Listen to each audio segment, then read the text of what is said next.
Mon projet de recherche est de déterminer si la croissance de tumeurs repose sur une protéine bien précise. Pour répondre à cette question, je vais empêcher l'expression de cette protéine dans des cellules de cancer colorectal. Si mon hypothèse est bonne, les cellules modifiées formeront des tumeurs plus petites que les cellules normales. Pour ce projet, je vais me faire aider séquentiellement de plusieurs plateformes de l'UB. Je vous propose de me suivre dans ce parcours qui commence sur la plateforme CRISPR-Edit.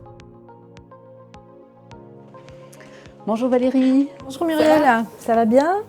C'est bien que tu viennes parce que là, ça y est, j'ai fini de travailler sur ton projet où j'ai identifié des zones du génome où on va pouvoir positionner le système CRISPR pour inactiver ta protéine d'intérêt.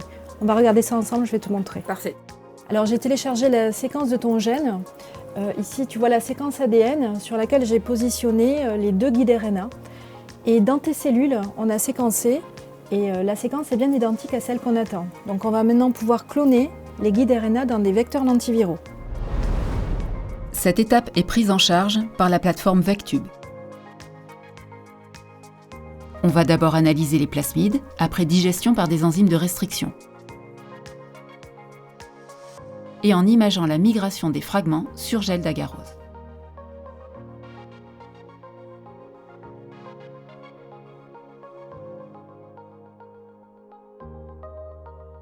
Les plasmides seront ensuite séquencés, puis les particules lentivirales produites.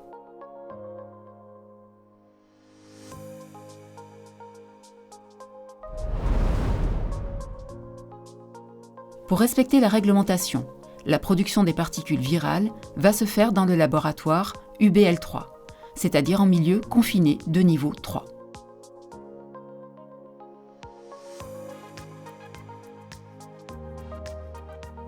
Ce niveau de confinement est assuré par un équipement spécifique et des pièces en cascade de pression.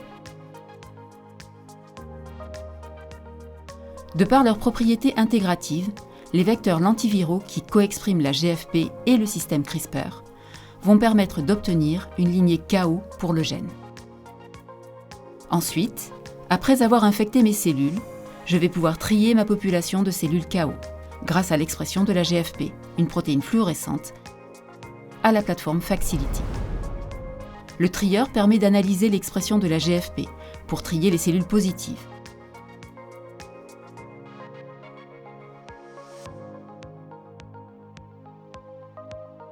Cette population représente 15% de ma population totale. On a ainsi pu isoler 1 million de cellules GFP positives qui seront ensuite greffées chez des souris en sous-cutané pour analyser la croissance tumorale.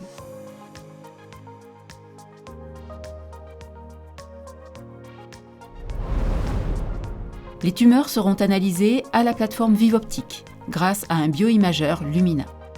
Avec cet appareil, nous pouvons analyser les souris entières greffées ou les tumeurs prélevées. On peut voir que mon hypothèse se valide. Les tumeurs formées par les cellules modifiées sont vraiment plus petites que celles formées par les cellules normales. Pour savoir quelles voies de signalisation ont été activées ou inhibées, la plateforme d'histopathologie va d'abord faire une analyse morphologique.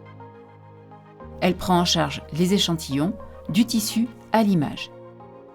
Les tissus sont inclus en paraffine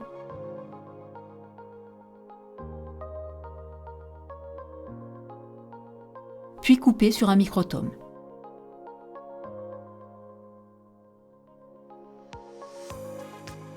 Les coupes obtenues sont colorées pour visualiser la morphologie. Puis elles sont traitées sur un automate qui réalise un immunomarquage des protéines d'intérêt. Les lames sont ensuite imagées sur un microscope confocal et un microscope à champ large. Ce sont ces images obtenues qui permettront de quantifier l'expression des protéines d'intérêt.